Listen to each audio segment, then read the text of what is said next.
The Maniac Under the Bed. There's a creepy story that teenagers love to share.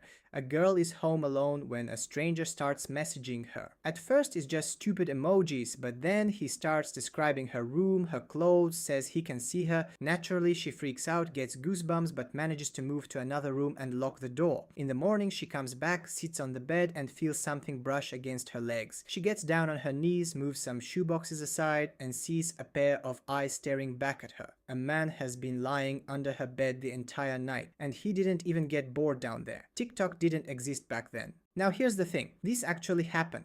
In 2014 in Chester, England, a 16-year-old girl found her ex-boyfriend under her bed. He was 18, his name was Kyle Ravenscroft. After they broke up, he started sending her disturbing messages.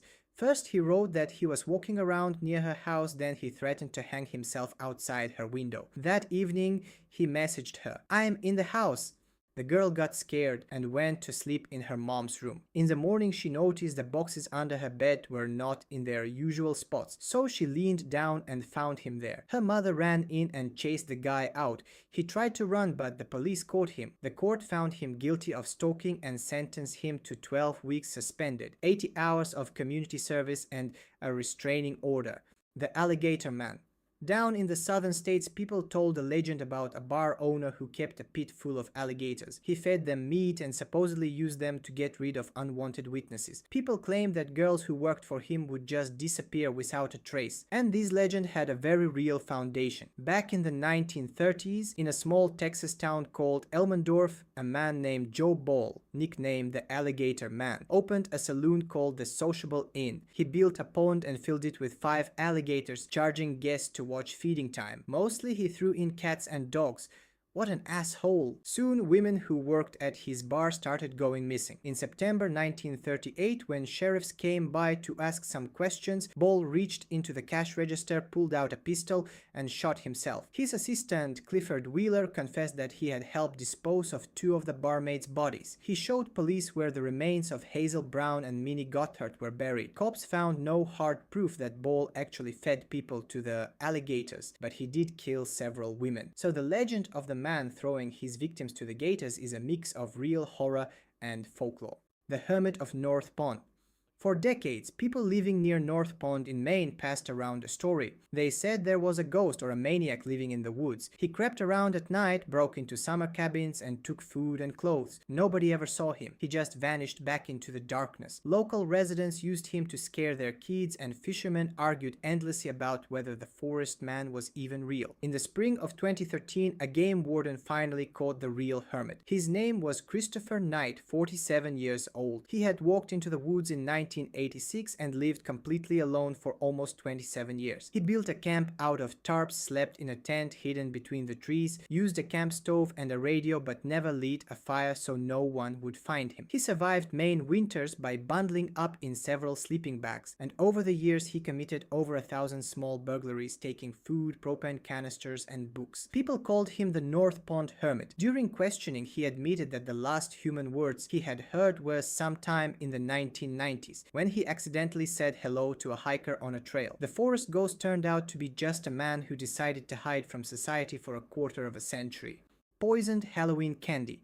For decades, parents across America repeated the same warning: never eat your candy until we've checked it. There might be poison inside. The legend of a lunatic handing out deadly sweets seemed like just another story adults told to scare kids, but one day it became real. In 1974 in Deer Park, Texas, an 8-year-old boy named Timothy O'Brien ate a pixie sticks, one of those long paper tubes filled with sour powder. Moments after tasting it, he began convulsing and died on the way to the hospital. His father, Ronald Clark O'Brien, a church-going optician and seemingly decent man, was the one who had handed out 5 of these tubes to children that night. He claimed a stranger had given the candy to them, but the autopsy told a different story. The powder was laced with cyanide. 4 of the other poison tubes were recovered in time. It turned out O'Brien was more than $100,000 in debt, and right before Halloween he had taken out large life insurance policies on his own children. The court found him guilty of murdering his son and attempting to kill 4 other children. He was sentenced to death. After this case, parents kept checking candy for decades, even though crimes like this are extremely rare. The legend of the evil candy poisoner turned out to be a cover story for a greedy father. Cropsey.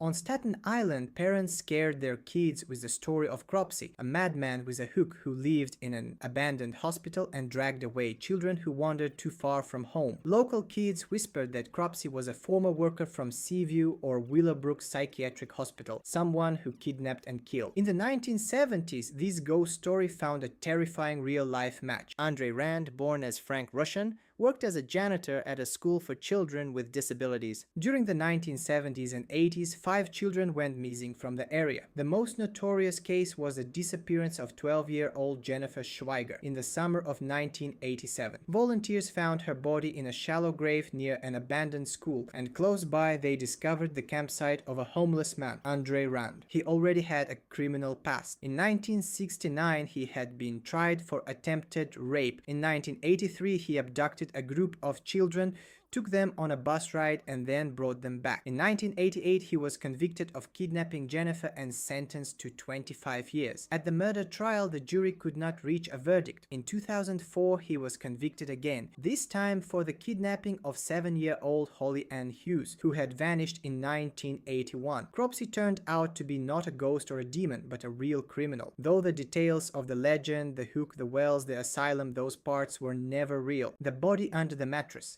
In many countries, people tell a story about a couple who check into a motel room and notice a terrible smell. They search the vents, check the closets, and then lift the mattress, only to find a decomposing body stuffed inside the base of the bed. It sounds like the kind of urban legend people share to make backpacker hostels feel scarier. But something very much like this really did happen. In 1996, at a Travelodge on Colorado Boulevard in Pasadena, a folklore researcher from USC found a newspaper headline in the city archives: body found in motel room, identified by dental records. According to what she uncovered, a woman had been murdered and hidden inside the mattress box spring. Her body had been there for about 10 days while guests complained about the smell. Then in 2010, a similar case happened in Memphis. A missing woman named Sonia Millbrook was found under the bed frame at the Budget Lodge Hotel several weeks after her death, and the room had been rented out multiple times in between. These cases prove that under hotel mattresses,